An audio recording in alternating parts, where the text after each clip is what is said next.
my name's Julie, and in today's video I wanted to talk to you about some of what I think are the most important tips and tricks and things to know about Zoom before you teach your first class on Outschool. Now, I was a little bit familiar with Zoom, but I had always just been a participant. I had never been a host, and so being a host is much different than just being a participant. So today I'm just going to show you a few things that are really important to know on Zoom before you teach your first class on Outschool. I'm going to start by showing you where to go, because that's a big question I had before I started teaching is, how do I even get to the classroom? Do I open Zoom myself? Do I go to the website? The answer is you start on the Outschool website, so we're going to start there, where I'm going to show you how to get to Zoom to teach your first class. You're not going to open your Zoom app, you're actually going to go to your Outschool page and click on the class you want to open. Now here, just so I could show you, I found a class where I don't have any learners enrolled. You would click on it, and then you would click on, you'll be able to see all your learners here. Then you'll click on Classroom, and you will see where it says Start Live Meeting. You're going to go ahead and click that. It'll take you to a separate page where it will then prompt you to open Zoom. Now, I'm not going to do that because, well, I'm not about to teach this class, but if you click Allow, it will then open Zoom on your computer. So you need to make sure that you have Zoom downloaded and of course the latest updates installed on Zoom. But for the sake of this video, I'm going to click Cancel, pretend like we click Allowed, and we're going to go ahead and open Zoom on our own. All right, I'll start a new meeting. Oh, there I am. Hi guys. Okay, so this is what you see, at least this is what I see when I first open Zoom. Now, to see all the participants, you're going to go ahead and click this. Now, something that fortunately Outschool just changed recently was that they made it automatic where the enter and exit chime was going to play when someone wants to enter your classroom. Now, you might just want to double check. I still do every time, especially since it's a new feature that Outschool just put on there, but you're going to want to click More and play enter exit chime. You want to click that. That way no one gets stuck in the waiting room while you're teaching because you won't be able to know that they're there. So make sure that that box is checked.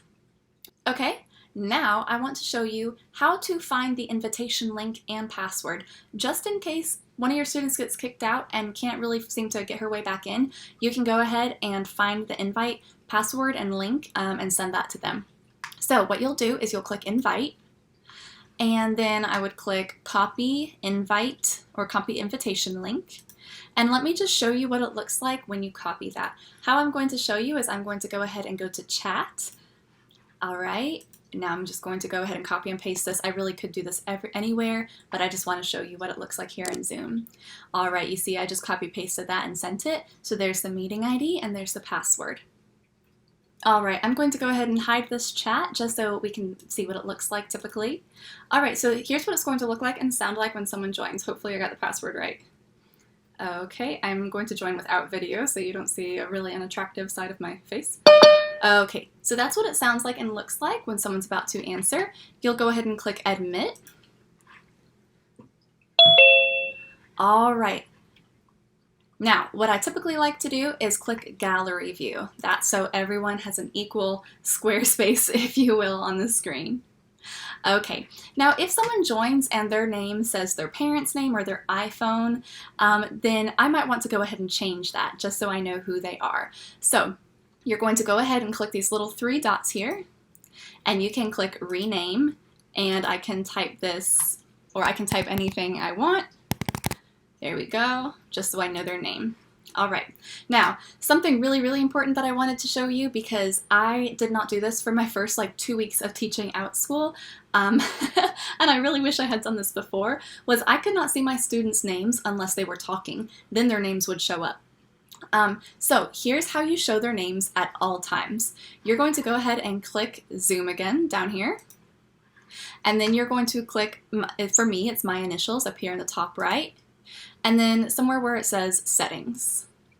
Okay, now you're going to go down to video, okay, and you are going to click always display participant names on their videos. Now this is automatically not clicked. It's usually, it automatically defaults to not showing their names.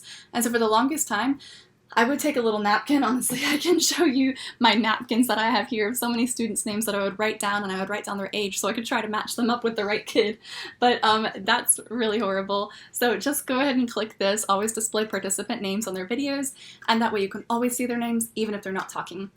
Now, something else really important that I had to figure out right away because, as you see, the map behind me has words on it, plus I'm a math teacher, so I use my whiteboard and write a lot of things. So it's really not okay for my video to be mirrored during meetings. If you're just talking and you're not showing them words, then I guess it doesn't really matter. But if you want to do that, you would come to the same place, the settings, video, and then you would click, well, not that, I just mirrored my video. You would undo that and uncheck that box to unmirror your video in case you need to show writing. All right, I'm going to go ahead and close out of that.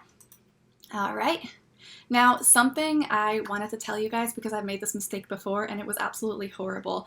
Fortunately, it was only about 5 minutes before the class ended. One of my students was having a lot of issues and she said, hey, can you go ahead and kick me out of the meeting and I'll just go ahead and rejoin. We'll see if that fixes it. And I said, oh, sure. So I went ahead and I clicked her name and I clicked remove. Okay, now if you do this, they cannot get back in. So I learned that the hard way, and I was trying to send her the invitation link and all this. It was not letting her back in because I removed her. So I learned my lesson. The next time I had a student suggest that to me, I said, why don't you go ahead and you exit the meeting yourself and come back in, and that worked perfectly fine. So unless someone's doing something really inappropriate or unsafe, then I would not remove them, I'm sorry. If you really needed to get them to leave the meeting for a minute, you can always put them in the waiting room, and that way it looks like it's just me, but I can see I have one person waiting in case you need to have that child move out of the classroom for just a minute, and then I can go ahead and admit them if I want to again. All right, now the last thing I want to show you how to do is how to share your screen. Now for me, since I'm a math teacher, I tend to use a lot of Google Slides. You can also do this with PowerPoint. You can show YouTube videos, whatever you want. Now if you go down here and click Share Screen, you'll have a few options. If you want to, as a math teacher, especially when I've tutored, I've used the whiteboard. Sometimes my students don't really like writing on this because honestly it's just harder to write on. You can go ahead and clear that. I don't use this very often, but you definitely can if you want to, and the students can draw on this as well. But what I typically do is I will go to Safari, since that's the browser that I use, and then I will go over here. I already have a Google Slides pulled up, and I can go ahead, you see I'll have to move my video in order to present these slides. And do you see how our videos kind of cut off some of the words? I'm going to go ahead and just kind of make my browser a bit smaller so that we can read all of it. Now, if you see our video is here on the right side, that means that if you have 10 kids in your class, you're not going to be able to see all of them. This is the only thing I really don't love about Zoom, but fortunately you can scroll down. I think it will show 5 participants at a time. So you can always scroll down, but just be aware that if you screen share, you'll only see 5 participants at a time. And then you can go ahead and click through your slides like normal. Now, I haven't had this trouble before, maybe because I teach some older kids, but I haven't had many kids writing on my screen uncontrollably, but I've heard that's the thing for some teachers to have, especially probably if they teach younger kids. So if you need to have your kids stop doing that, then what you'll do is you will go up here. It took me a while to get there. You'll click More, Disable Attendee Annotation. And now the students cannot write on your screen. And you can always enable it if you want them to write on it. Now, if you want to write on your screen, you'll just click Annotate. And then you'll go ahead and draw on your screen. You can change the size if you want to. You can clear it. Now, if you want to go ahead and you want to go back to another tab, well, look what happens. It's drawing on the screen. So what you have to do after you clear your drawings is click Mouse. And now you can go ahead and go back to, you can kind of continue as normal. All right, so that is about all I have for you today. Alright guys, thank you so much for joining me today. I hope that I was able to help you learn a few tips and tricks for Zoom before you teach your first class on Outschool. If you haven't applied, I would really encourage you to. I put my referral link below. Now, if you do use my referral code, definitely send me an email because Outschool does not give me your contact information if you sign up with my referral link, and I would love to be able to help you through the process. If you need some help thinking of what to teach for Outschool, I also have a video on that I'll link below. Anyway, I hope this video helps some of you learn a little bit more about Zoom before teaching some classes on Outschool. Have fun. See you later.